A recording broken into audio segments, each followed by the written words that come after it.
Hello, this is Dr. Martina, online sex therapist and sex educator. I'm going to wear off the topic a little bit today because of what has happened this weekend at the U.S. Supreme Court. I'm a gay woman that lives in the United States. I'm not a citizen of the United States, so I can't vote, but I do have an opinion. I am baffled, I am angry, just don't understand how we can have a female Supreme Court justice that can vote against abortion the way she did. I don't understand how we allowed Clarence Thomas, I don't know if a lot of you maybe remember Anita Hill, the situation with Anita Hill, how we allowed that to happen, that he actually sits there now and gets to write in his opinion that we should revisit same-sex marriages after this Roe versus Wade was struck down, reversed.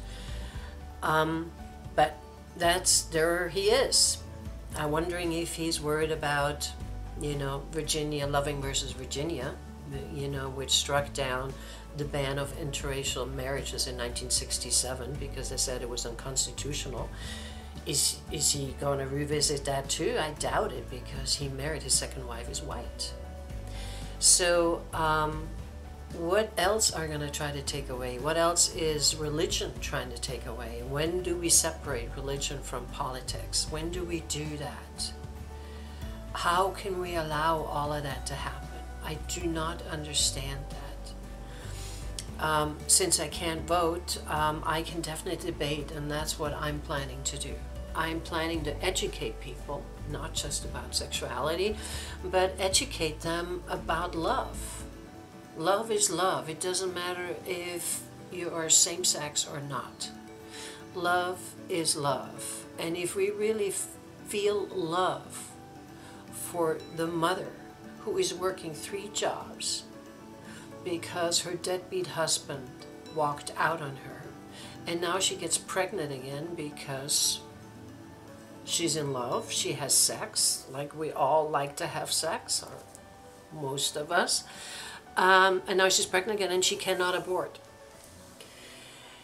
If you know that love is love, then you are pro-life, but pro-life of the mother.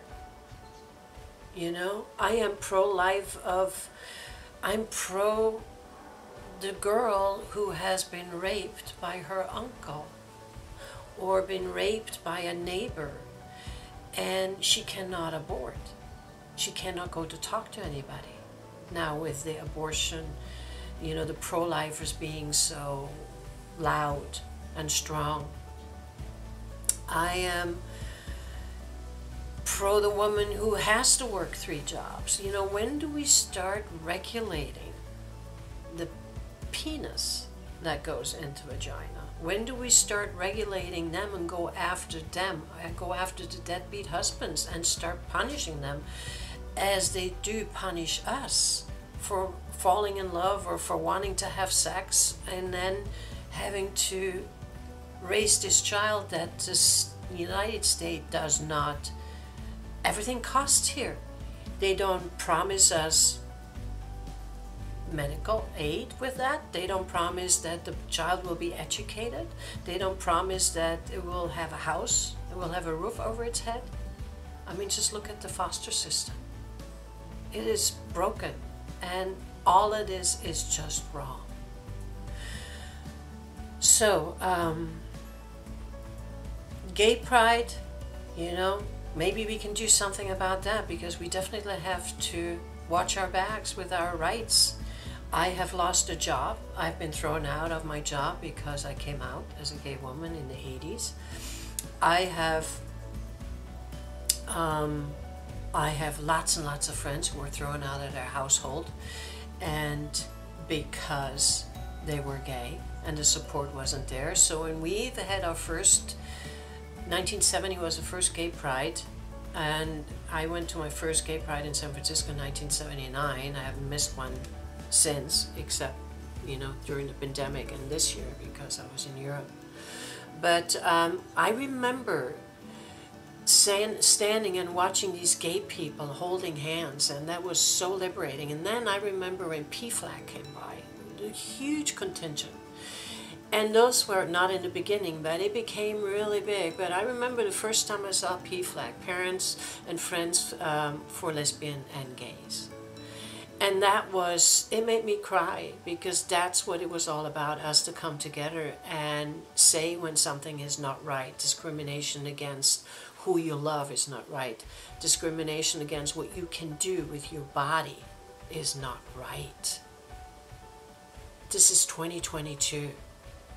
This is throwing us back centuries, you know, where the woman was barefoot and pregnant in the kitchen, didn't have a right to vote, and did not have a right to say no when she didn't want to have sex. So, I will, next week, I will talk about human sexuality, and I will educate people again. I will help you with certain problems that you want me to talk about, but today I just really had to do that because we need to work together. Maybe we need to do the parades again where we're protesting and party later, but where we actually invite people for the companies to do something about this. I mean, there has been a massive exodus of corporations that left blue states to go into red states. You go into little blue towns in red states like Austin, Texas, received a lot of the companies that left California because it got too expensive for them, because greed or whatever. And so they went into a red state. Now they're stuck. They're stuck there with lower taxes. But look what they did in Florida. You know, they took away that tax benefit. Santos took away that tax benefit for the corporations because they were speaking up against the law for the school not to be able to educate people about other structures of families. They actually think that thousands of, you know, gay people have read thousands and thousands, or have been educated about thousands and thousands of stories of how a normal family looks like, and we are still gay. But they think if their little Johnny reads about the two penguins that that a penguin has two daddies, then they think that he's gonna just turn gay. That is ridiculous, and that's stupid, and it's ignorant, and it's wrong. So,